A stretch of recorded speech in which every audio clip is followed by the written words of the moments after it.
Hello po Miss RC, ask ko lang po, pang 5th day ko na po ginagamit pero yung namalat lang po is yung inner braso ko po. Okay lang po ba yun? So, hi po mga ka-Diyosa. Anyways, nasagot ko na po ang ating ka-Diyosa sa ating SCD Customer Care and naibigay na po natin sa kanya kung ano yung kailangan niya.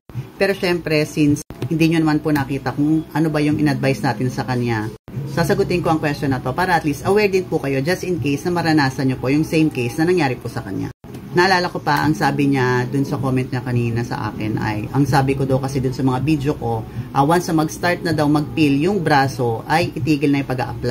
Ang ibig ko pong sabihin doon mga ka-Diyosa is yes, kapag nagbalat na po yung buong braso natin, stop na po natin yung pag-a-apply, hindi po natin siya pwedeng gawing maintenance.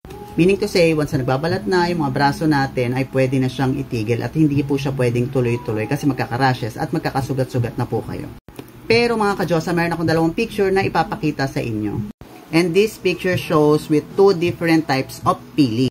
So, ayan po, yung dalawang klaseng peeling effect na nangyari sa braso ng ating ka-Diyosa. Meron pong letter A and letter B. Kung mapapansin nyo po mga ka-Diyosa, dito po sa letter A, ang nagpeel lang po sa kanya ay yun lang pong parte na may lukot, which is yan naman po palagi yung unang nagpipil since manipis nga po yan. At tulad po ng palagi kong sinasabi sa inyo sa aking mga video tutorials and demonstration, palagi nating pinahuhuling lagyan ng area na yan. Since siya nga po ay manipis at madaling mag-peel. Meaning to say, pag nag-peel na yan, nauna yan, nalagyan mo ng gamot, mabilis siya maluluto, pwede na yan magkasugat-sugat. Kaya palagi natin siyang pinahuhuli. Pero in this picture, ayan lang po yung nag-peel sa kanya. Meaning to say, mga ka-Diyosa, kapag ganyan po, the whole thing ay hindi pa nagbalat. Meaning to say, hilaw pa po yun. And yes, pwede pa po natin yan lagyan kasi yung buong part halos hindi naman po siya talaga nag-peel. Hilaw pa po yan. Ngayon naman mga ka-Diyosa, dito po sa letter B na braso, kung makikita nyo, malaking portion po yung nagbalat. And also dun sa mga darkest part niya ng gilid-gilid, yung iba po niyan sa likod, nag-peel na po. Meaning to say mga ka-Diyosa, ayan po, hindi na po natin yan pwedeng malagyan ng peeling skin lotion. Bakit? Kasi kalat-kalat po yung part na nag-peel at hindi. Mahirap na pong lagyan yan ng product kasi yung iba po nag-peel, yung iba po hindi. Kapag nalagyan pa po yan ng peeling skin lotion, ay may tendency na mag-rashes at magsugat-sugat na po yan. Kaya kapag ganito naman po yung cases na nangyari sa inyo sa letter B, hindi na po natin yan pwedeng lagyan ng peeling skin lotion. Gamitan na po natin yan ng SCD Henna Soap and SCD Bleaching Lotion. So, bakit naman po si SCD Henna Soap? Ito po yung ating SCD Henna Soap. So, bakit naman po ito po yung ina-advise natin kapag hindi po nagbalat yung buong braso natin and then may ilan-ilan na lang na hindi pa nagpipil. Katulad nitong nasa letter B.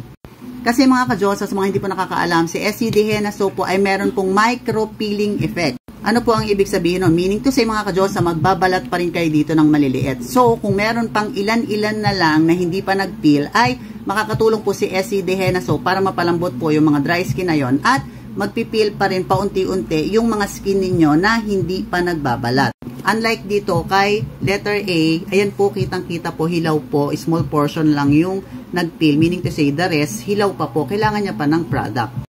And ngayon naman po, dito kay letter B, balik tayo, after natin siyang gamitan ng Henna Soap, sasabayan natin siya ng SCD Bleaching Lotion.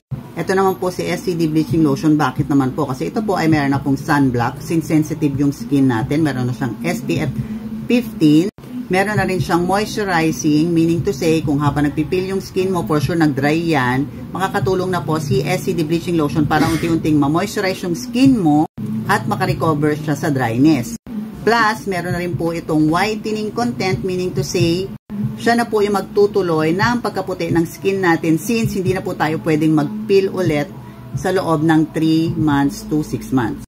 So, ito po yung magiging maintenance natin sa body natin imbis na SCD Peeling Skin Lotion. So, yun lang mga ka-Diyosa, and hopefully nakatulong ang video na to sa iyo at nasagot ko yung inyong mga katanungan. Have a great day. Bye-bye!